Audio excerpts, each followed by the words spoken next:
So today I'd like to talk about NBA fans in general and how I think I might be just speaking from personal experience, how a lot of us kind of just our knowledge isn't the greatest, and there are segments of people who love the NBA so much and they watch almost all the games, or at least they try to catch at least a game or two of each team a week, which is awesome to be able to have that knowledge of not just if this player is playing well, but if they're actually contributing to winning. So I'll speak from my personal experience. I'm a big Clippers fan, and I watched pretty much all their games this year, pretty much all their games last year. And I know exactly who played well this year and probably what spots they would want to get them in, because I'm not a basketball player. I did not play basketball. I just watched basketball for like for like 10 years. And I'm sure Ty Lue wants to do certain things with the players that I don't see and I'll never see. But I have an idea of probably what works best for the team. But now, as I transition to, let's say now, the Miami Heat, I know Jimmy Butler isn't a great 3-point shooter, and he's a pretty good mid-range shooter, but he likes to get to the basket for free throws. I know that Bam is working on his shot, especially from mid-range, and he's still not too far along offensively, but he can pass really well, and they can run offense through him, which is a very valuable skill. And he's a great defender, and that Kyle Lowry is also a great defender for his size, given that he's so small, especially that he's so strong, and that he is really smart with the ball and can run pick and rolls and knows when to get off the ball, and he can just spot up sometimes. But those are just basic things I know. I don't really know how they play. I know that Duncan might come off screens a lot and shoot, but I just talked about the Miami Heat. They were in the finals last year, 2 years ago, and I was able to actually see Duncan run off so many screens, and I saw Tyler Hero being able to come off screens and pull up with the ball in his hands. So I have a little bit of knowledge about that team. But like the Memphis Grizzlies, I saw in the play-in tournament. It was awesome to see.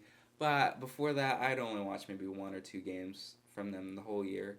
I saw Dylan Brooks. The biggest thing in my mind I know about that team, that Dylan Brooks is a little bit of a maniac. He's really good and his shot looks a little weird, but he's just a maniac around the court. He's super strong and plays really good defense. And then there's other teams. I don't know anything about the Kings. I love De'Aaron Fox. I think I know how he plays. He plays really down. He's a really downhill player. His shot, for someone that's in the league for quite a bit now, his shot is good, not great, but he's a good point guard that I'm sure any team would love. But he holds a good shooter. And I don't know. I don't even know if he's much of a coming off of screens kind of guy. If he spots up, I'm not really sure how he plays. There's a lot of teams I don't know really know how they play. Like the Lakers are different. That's LeBron's team. The Nets are different. I actually watched a lot of Nets games. My favorite player of all time is Blake Griffin. That's why I watched all the Nets games. And when you have Durant, Harden, and Irving on the team, it's pretty easy to tune in every night when you can see them. The off season is such a big time for people like me, because it's so awesome to see trades, to see where new people are going to sign, just to see that the Heat are actually contenders this year. The Clippers, while they're not contenders, they actually reloaded to be hopefully good enough to get in the playoffs. The Philadelphia 76ers, I don't think they're that great. I think they had a really great year. I think they're great in the regular season, but unless they're going to figure out this Simmons thing, they're not going to have a high ceiling, because I think Embiid kind of he needs that second person that's almost as good as him, because he does get tired. And it's hard to run through the post now in today's game.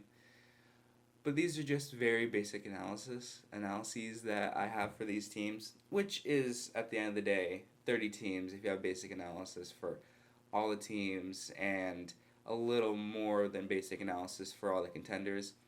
I think that's pretty adequate. But as much as that, I know the Clippers inside and out.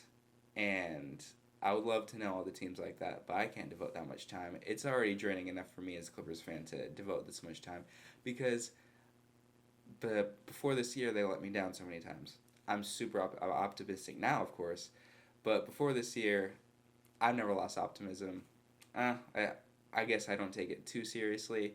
Like once the season ends, like after the bubble, once it ends, I went off Twitter. I just disengaged from basketball for about a month, and I was fine with that.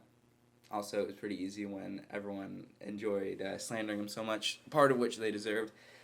I think this is more of a call on myself to try to get to know some of the teams this year a little bit better. Like, I'm excited to watch the Rockets. I'm excited to watch the Pistons. I do enjoy watching the Pistons.